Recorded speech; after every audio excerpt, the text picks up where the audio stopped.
Hi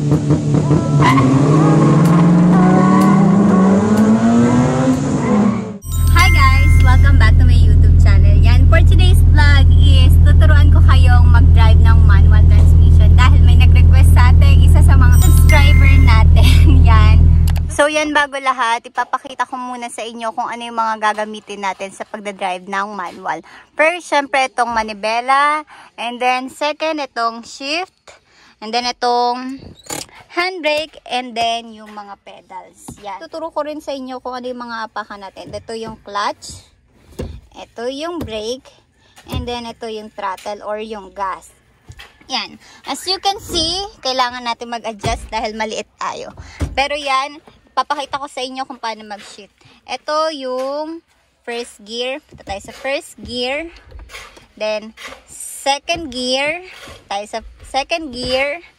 Then, third gear. Then, fourth gear. Then, fifth gear. Tapos, reverse. Yan. Punta tayo sa reverse. Yan ang reverse. So, yan. Alam na natin yan. Balik natin sa neutral. Yan. Siyempre guys, wag din natin kakalimutan i-adjust ang ating mga mirrors. Ito ang rear view natin. Ito ang rear view mirror natin. Yan. Makita nyo, makita natin yung likod. Makita natin mga kotseng paparating sa likod. And then syempre, yung mga side mirrors. Yan. Adjust din natin yung side mirrors. Dapat medyo kita yung, at least kita yung 1/4 ng body ng sasakyan natin. And then yung kalsada.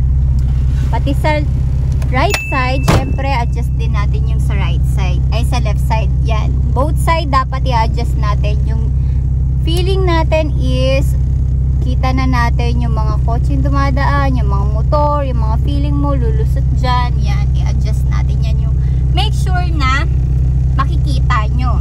Syempre guys, wag natin kakalimutan mag-seatbelt every time na sasakay tayo sa kotse. Yan. Para safe tayo. Lagi nating isipin yung safety natin at safety ng ibang driver. Syempre, dapat ano tayo, lagi tayong alerto. Hindi lang sarili natin yung iisipin natin. Dahil may ibang mga tao rin na nagdadrive katulad mo. May ibang tao din na nasa kalsada, hindi lang ikaw. Lagi mo iisipin yung safety mo, yung safety ng ibang tao. Yan. So yan guys, ngayon tuturuan ko na kayo kung paano mag-manual sa open road. Yan.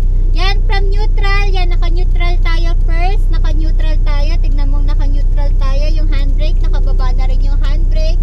Then, punta na tayo sa first gear. Magpa-first gear tayo, arangkada na tayo. Apakan natin ng sagad yung clutch, baon sa floor. And then, change gear, first gear. Half clutch, yan. Hanapin natin yung biting point dyan. Pag nakita nyo na yung biting point dyan, pag umaandar na kayo, di kayo naapakan yung gas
mindset.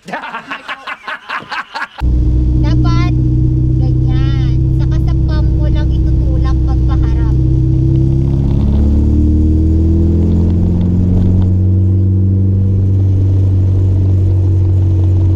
Tandaan niyo yung gesture kung paano yung position ko sa pagmamaneho, guys. I-apply nyo rin if ever na tama or feeling nyo is makakatulong sa inyo, guys. Rolling pa rin naman yan. Apak lang ng konti.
for today and I hope may natutunan kayo sa mga ginawa natin.